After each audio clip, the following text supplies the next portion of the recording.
को संसार कहा है, संसार समुद्र। और शायद संसार को समुद्र की उपमा इसलिए दी गई है क्योंकि कुछ साम्य है। समुद्र में जिस तट पर हम खड़े होते हैं वह तट तो दिखाई देता है, पर सामने का तट नहीं दिखाई देता। जिस तट पर हम खड़े होते हैं वह दिखता है, पर दूसरा तट नहीं दिखाई देता।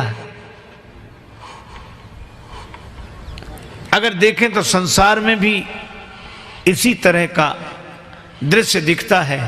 जीवन में जन्म का तट तो दिखाई देता है, पर मृत्यु का तट नहीं दिखाई देता।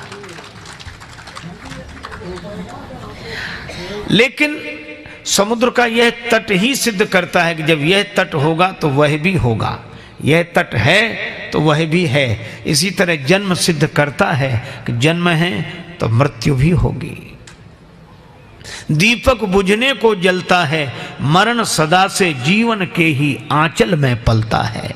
दीपक बुझने को जलता है। इसलिए भाई मैं एक और निवेदन आपसे करूं, समुद्र कभी शांत नहीं रहता, उसकी लहरें उठती गिरती रहती हैं। कभी लहरें आकाश छूती हैं और कभी समुद्र के भीतर विलीन हो जाती हैं, दिखाई नहीं पड़ती। अगर देखा जाए तो संसार में भी ऐसा ही दृश्य दिखाई देता है। न समुद्र कभी शांत रहता है, न संसार कभी शांत रहता है। इसमें भी कभी लहरें, अनुकूलता की लहरें कभी आकाश छूती हैं और कभी प्रतिकूलता की लहरें पाताल में ले जाती हैं। ये उतार चढ़ाव बना ही रहता है। कभी हमारे जीवन की धारा अनुकूलता के आकाश को छूती है, कभी वही धारा प्रतिकूलता के पाताल में ले जाती है। एक सज्जन 2 पंक्तियों की कविता सुनाते थे, 2 पंक्तियों की केवल, और उसमें बस बात की बात है, कविता कुछ नहीं है, पर संकेत बड़ा सार्थक है।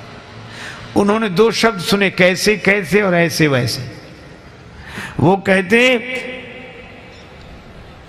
कैसे कैसे ऐसे वैसे हो गए, और ये ऐसे वैसे कैसे कैसे हो गए।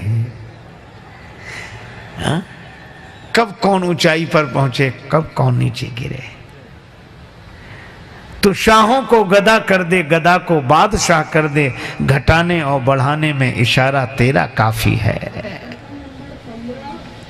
ये होता रहता है संसार में भी और समुद्र में भी। ज्वार है तो भाटा है, संसार में सुख है तो दुख है, अनुकूलता है तो प्रतिकूलता है। जहां होती हैं खुशियां वहां कुछ गम भी होते हैं, और जहां बजते हैं नक्कारे वहां मातम भी होते हैं।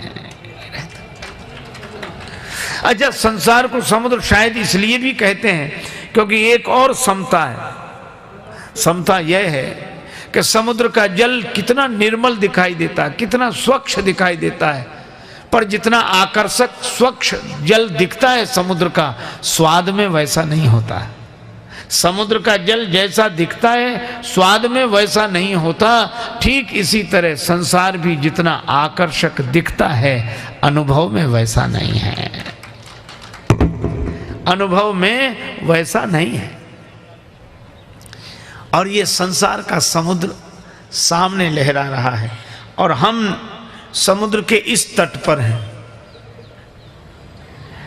वानर सब इस तट पर हैं और श्री सीता जी उस तट पर हैं। और कितना अद्भुत संकेत है, एक तट पर वैदेही है और एक तट पर देही है। अगर देखा जाए तो संसार में भी एक देही का तट है और एक वैदेही का तट है।